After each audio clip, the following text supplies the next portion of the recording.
Everything comes at a price. Money too.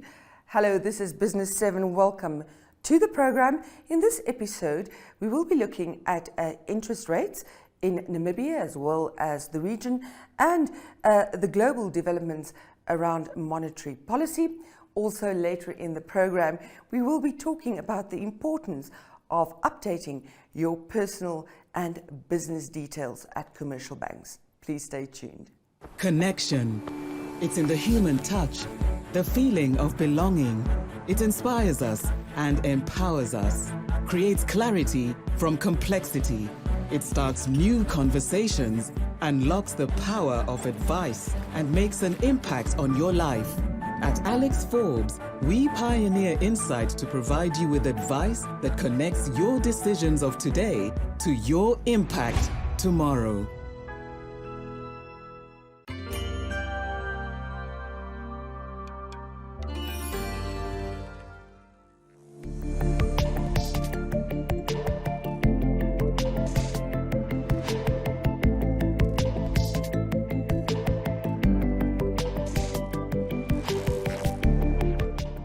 KYC, or Know Your Customer, something that pops up in our email a lot of the times coming from commercial banks.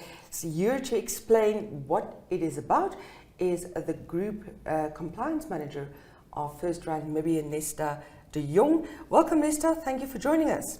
Thank you. Nesdha, I believe that FNB, Namibia and FirstRand is undertaking a campaign so that their customers update their personal and business details. Why is that necessary? So thank you. So basically this exercise emanates from the Financial Intelligence Center. So it's regulations whereby FNB needs to verify customers' details and verification also of their documents on an ongoing basis. Thank you.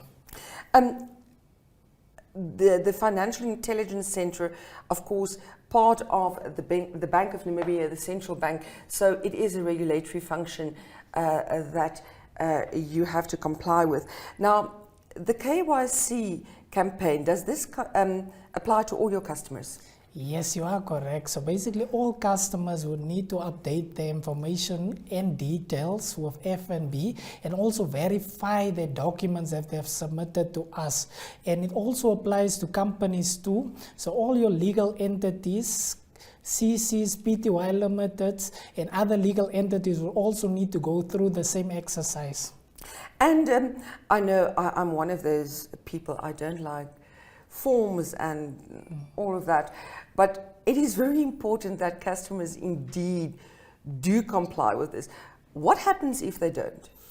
So unfortunately, FNB would be left with no option, but rather to freeze customers' accounts after contacting them 3 times. Now, this is something that we'll definitely want to avoid, but it's a requirement.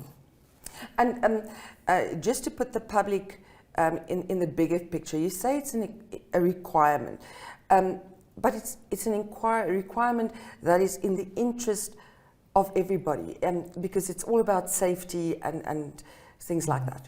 Correct, you're fully correct. So if FNB has your latest updated information, we'll also be in a position to protect the customer against any fraudulent scams. A big question that always come from the public, how will you be contacting them and how do they know whether it's really FNB talking to them? So thank you. So basically we're going to follow 3 contacting methods. It's going to be directly contact customers via SMS and email, and then customers also have the opportunity to visit their nearest branch or private banker, or even the easiest convenient method would be for them to log into the app and then do the refresh via that. That's very, very important that we stress that, because people tend to go about this the wrong way. What is the safe email address that customers should be using? Okay, the safest and reliable email address that we'll contact customers from would be kyc-compliance@fnbnamibia.com.na. Please do not respond to any other emails. We've been warned about this for many, many years, so stick to that email address. How can customers update their details? So basically, the easiest way for customers would be then to log into the app, click on My Profile, My To-Do List, and then follow those prompts. The system will automatically guide you. Okay, and the FNB app and its online banking, why is it so quick and easy? The easiest convenience is that you can do it anytime at your own space and time by conveniently just logging in and following the easy steps. Once you click on My Profile firstly, your to-do list, and then you just follow. The system will basically guide you how to refresh. Very convenient, maximum 5 minutes. If you're a customer like I am, a client who does not like admin and is too lazy, there's a bit of an incentive to do this. What is that? Yes, you are correct. So basically what FNB would do, if you do comply with this refresh process, will provide you with 1 month's free account fees and then also 30 Namibian dollars of airtime that you can receive. Certainly sounds like a great incentive to me. Nesdha de Jongh, he's the compliance manager of the FirstRand Namibia group. Thank you very much for joining us. Thank you. It's my sincere pleasure.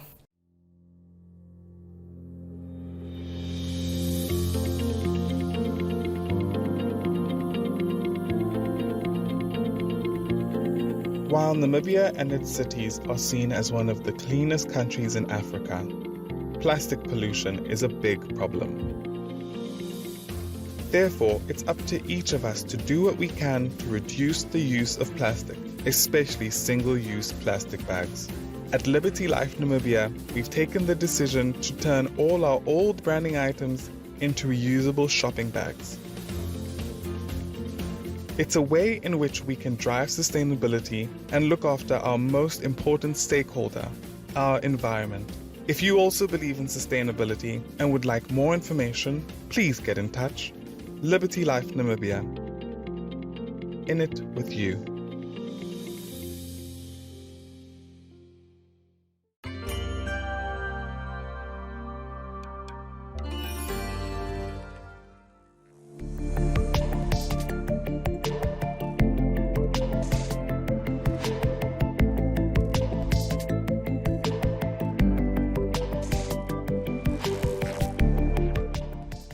Joining me in the Business 7 studio tonight, my colleague at Business 7 and Market Watch, Philippus Usiko. Thank you very much for joining us. You're always behind the scenes. It's great to put a face with the name that we always see in the printed edition of our news section. Welcome, Philippus. Thank you, Joe. Philip, everybody's talking about interest rates, not just in Namibia, South Africa, regionally, globally. We're all waiting with bated breath to see what the Bank of Namibia will be doing next. But let's just quickly take a look at a slide to see what the developments have been globally. Now, this slide is from the World Bank, and it shows us that the number of central banks which hiked their interest rate, and that it's increased dramatically in recent months as inflation rose to fresh highs. Not good news after the tremendous sort of relief we saw straight after or in the COVID-19 pandemic, when rates came down drastically to sort of stimulate the economy. Why do we see this big problem with inflation and rates at the moment? The economist at the IMF and the World Bank can explain.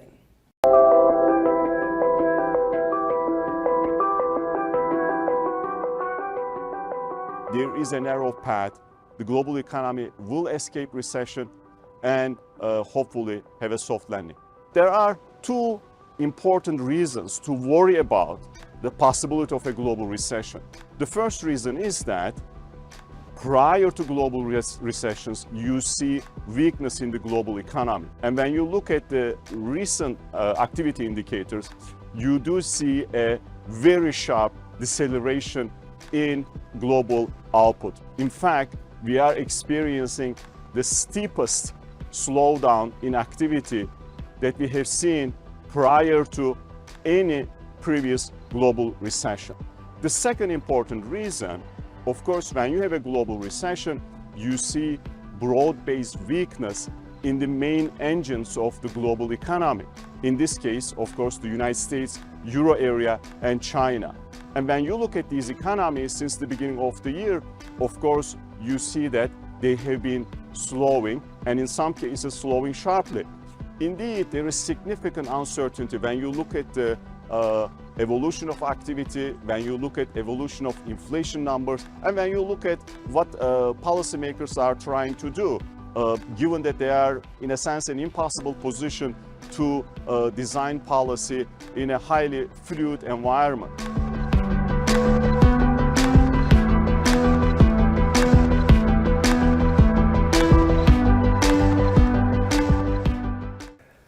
Joe Mary, interest rates, the repo rate in Namibia has increased by 175 basis points thus far in 2022. And obviously, Joe Mary, you have been around for a while, and when we talk about concepts such as repo rate, this is dessert to you.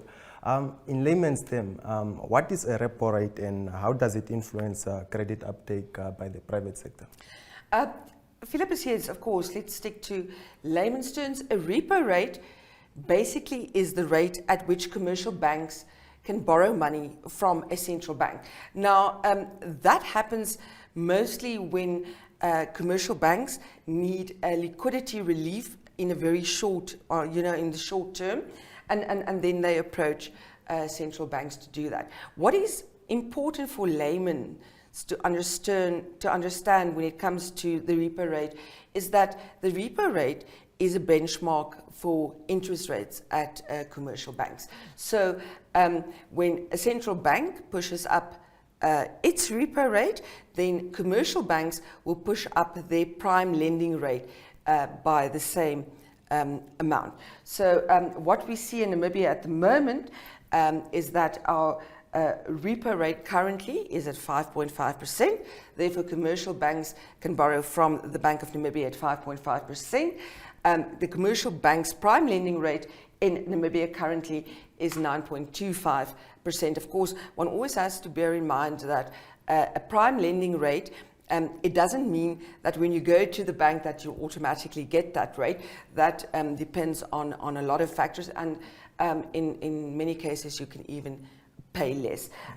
But so once your repo rate goes up and your prime lending rate goes up, then that obviously impacts on borrowing.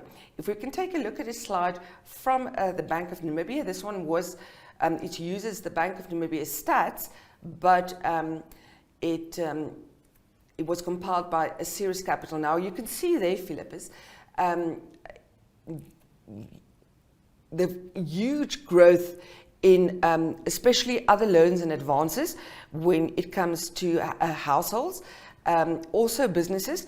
That is still very, very high, and that is because people need, they basically need money to keep their operations going.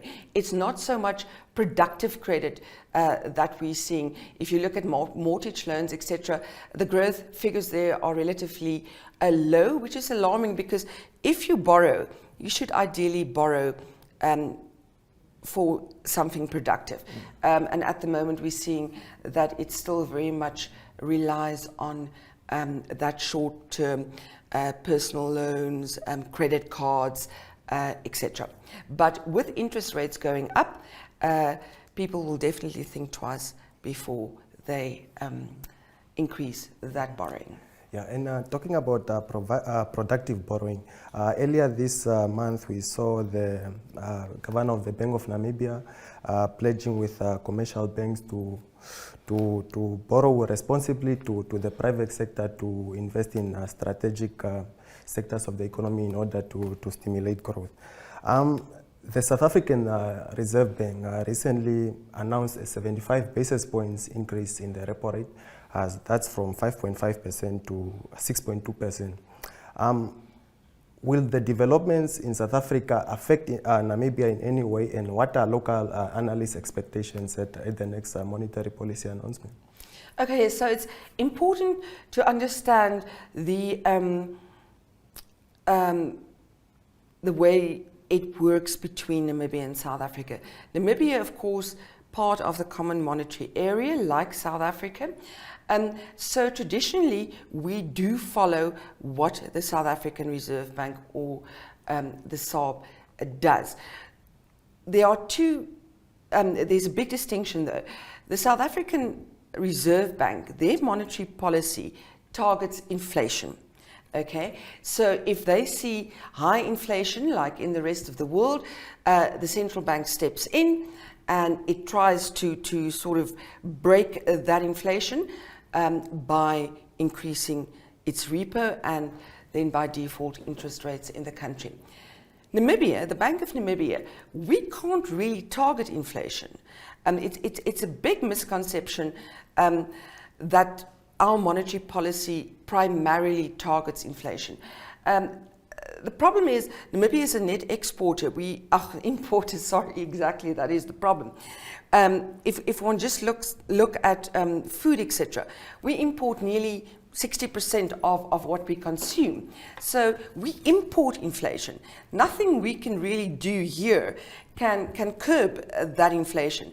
However, what we target with our monetary policy is the one-to-one peg of the Namibian dollar to the South African rand. So the central bank, by following what the SARB is doing, is protecting that peg and is trying to stop capital from flowing out of Namibia.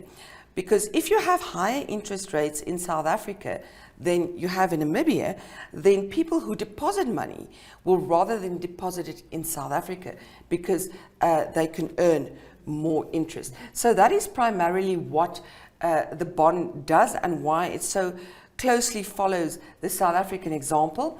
And yes, with it hiking its repo recently by 75 basis points, analysts locally expected to follow that. The bond, of course, meeting again on the 26th of October. So then we will likely go into the 75 basis points again. And analysts like Simone Storm, etc., expecting rates by the end of the year to still increase by 100 basis points. So yeah, it's not a pretty picture out there if you borrow money. So all eyes on the Bank of Namibia. Indeed. Yeah, and another burning issue is the interest rate spread, and over the years there have been discussions around this issue.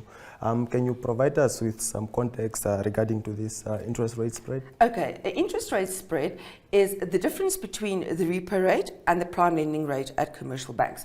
So at the moment, our repo rate is 5.5%, our prime lending rate is a 9.25%. Therefore, our spread at the moment is at 3.75%. Now, it's interesting, in 2009, when Tom Alvendu, currently the Minister of Mines and Energy, when he was still the governor at the Bank of Namibia, he was not happy with the interest rate spread at that stage. At that stage, the spread was 4.75%, and Alvendu started putting a lot of pressure on the banks. It became a rather heated fight. I was lucky enough to cover that particular development, but within a year, the Alvendu and the Bank of Namibia managed to get commercial banks to drop their spread from 475 to 375, and that then at that stage was on par with South Africa. What we see at the moment is that our spread in Namibia is 375. In South Africa, it's 3.5%. So there is a little bit of a difference there. And the bond has sort of subtly already made noises this year that they're not too happy about the spread, although you cover the monetary policy announcements, and it was also pointed out that the bond can't really force. But yes, they are sort of not too happy with that at the moment. Yeah, talking about interest rates, if we have to compare them to pre-COVID levels, they are still accommodative. However, like you said, we are facing inflationary pressures. So as consumers continue to face high inflation rates, and I see the latest inflation statistics came at, I think, 7.3% in August. Yes. So what advice do you have consumers in this tough economic environment when they are facing high inflation rates and rising borrowing costs? You know, one can give you the textbook answer, although we all know that is a lot easier said than done. Yes, consumers under a tremendous amount of pressure. We have to remember that even prior to COVID, the Namibian consumer had a debt problem, a huge debt problem. Even then, what has happened in the meantime is that salaries have been frozen. People don't get raises. Some people have lost their jobs. So disposable income under tremendous pressure. And yes, of course, people in a rising inflation environment, you know, you have to survive. And I think what I would suggest is that you just think twice before you increase your overdraft. You just think twice before you max out your credit card. Where you can, do not buy on credit. Just don't. I mean, it's easy, it's comfortable, it's convenient, but right now we really need, the consumer really needs to look at consolidating its debt, getting rid of it, and try and walk the straight and narrow. That's all. As I say, it's much easier said than done, as we all know. Jumari, thank you for your time and for sharing your knowledge and expertise. Philip, always a pleasure. Thank you for joining us. And I am now on record saying that he will be joining us a lot more. Definitely. Playing out, Philip, we spoke about interest rates. Now, the latest development in Africa, the Bank of Nigeria, the central bank there, hiking rates yesterday, and Reuters has this report. Nigeria's central bank has hiked its main lending rate to its highest level yet, as it seeks to rein in inflation and ease pressure on the naira currency. Tuesday's rate hike by 150 basis points to 15.5% was the third in a row, and means that the central bank has delivered a total 400 basis point increase this year. According to analysts, that's the most hawkish in a single cycle. But with inflation at its highest in 17 years, the central bank's governor, Godwin Emefiele, told a press conference that the Monetary Policy Committee had to continue with an aggressive stance. Annual inflation rose for a seventh straight month in August to 20.52% from 19.64% in July. Traders said the naira weakened to a new low of 725 against the dollar on the black market this week, and within a band of 415 to 435 on the official market. High inflation and weak economic growth, as well as mounting insecurity, are major issues for voters as Nigeria heads towards a national election in February. Responding to reporters' questions, Emefiele declined to rule out further rate hikes to fight inflation. Every day, you make choices that make you legendary. Journey together with us on the path to securing your legacy as a member of the League of Legends. With the Select Platinum Bundle Fee Premium Bank offering, you will access tools that will enable you to thrive. If you earn 850,000 Namibian dollars per annum or more, you can apply for this offering today via bankvinted.com.na for only 447 Namibian dollars per month. Bank Vinted, a member of Capricorn Group. You know, a few weeks ago, I would never do this on a Saturday morning. Back then, I was standing in line all day. Now it's just like that. You are using the FNB banking app like I told you. Girl, it saved my weekend. Now I can do all my banking on this. Payments, transfers, checking statements. Even opening accounts. Just like that. Oh, did I tell you what my husband did? Even me, I want to save time with the, what's the name of the app? FNB app. Don't be left behind. Make the switch to the FNB app, online banking or cell phone banking, and change the way you bank to change your life. FNB, how can we help you?